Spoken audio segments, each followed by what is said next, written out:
It's been under development for over 6 years and now it's done. Eastward, a game created by the Chinese game developer Pixpils and published by Chucklefish. At first glance, there is no doubt where the inspiration comes from. Of course, there are similarities with Legend of Zelda and Earthbound, which are games that the developers themselves mention as sources of inspiration. But this game, Eastward, takes place in a completely different world and environment. Rather, the game takes place in a dilapidated sci-fi world than in a medieval one.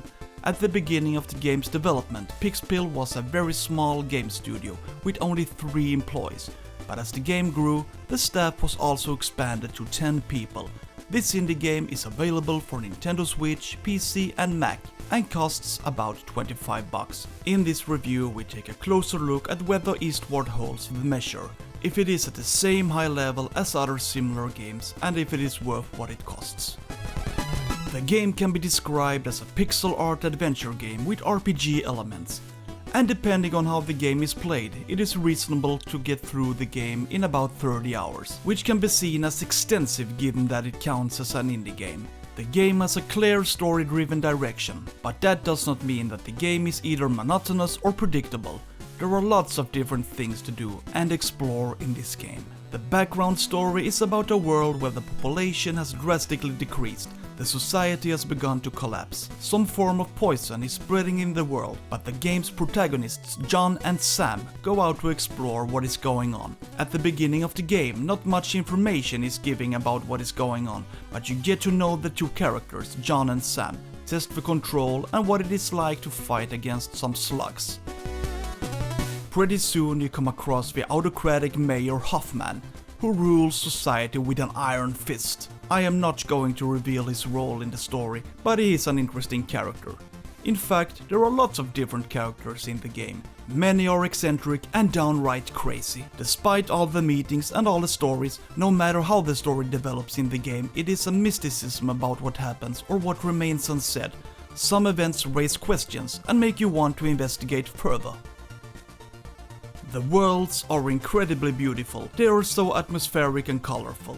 Apparently, the game's publisher Chucklefish was very impressed the first time they saw pictures of the game, and I understand them. At first I thought the game only took place in a huge mining system, but after a while, other places appear that give the game huge graphic differences. There are so many incredible details that make up a great whole. For example, the first caravan campsite. It is not that the game developer has just copied up a lot of caravans in sheer laziness.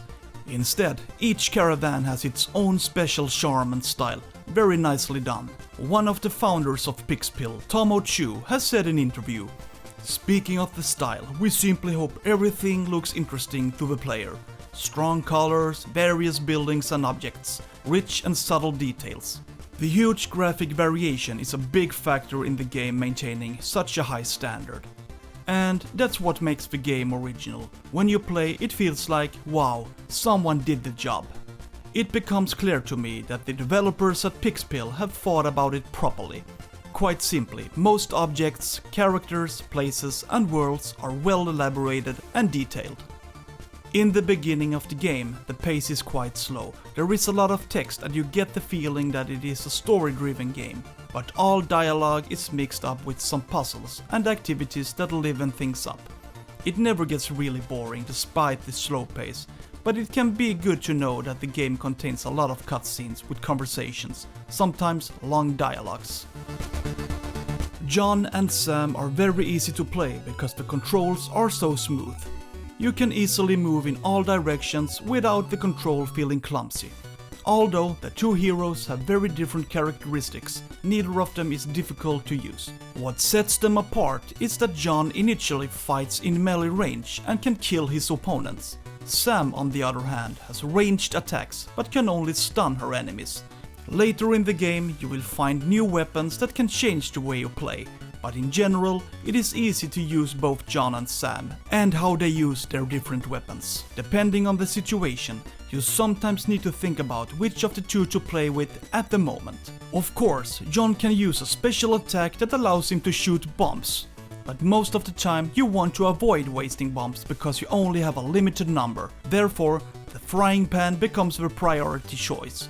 it is fairly easy to damage your enemies with a frying pan, because the swing has a 180-degree radius. This means that you do not have to face your opponents face to face, but can stand a little on the side, but still manage to hit.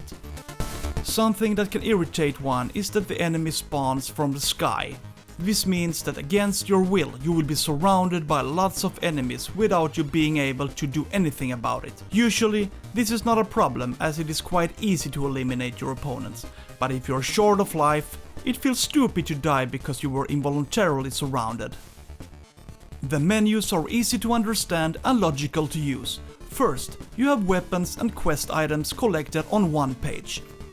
Your assignments follow on the next page, where you can see your progress.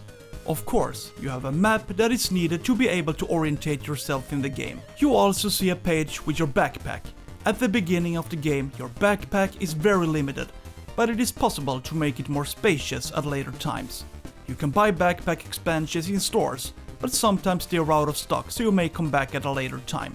Finally, there is also a page of recipes with things you can cook. The map system is well developed so that you can easily navigate the game. It usually describes where to go and shows objects that are important. For example, open and locked doors, floors, and so on. I like when maps in games look like this. Sure, it provides some information, but does not spoil too much. Instead, the maps give an indication of where to go and where to explore.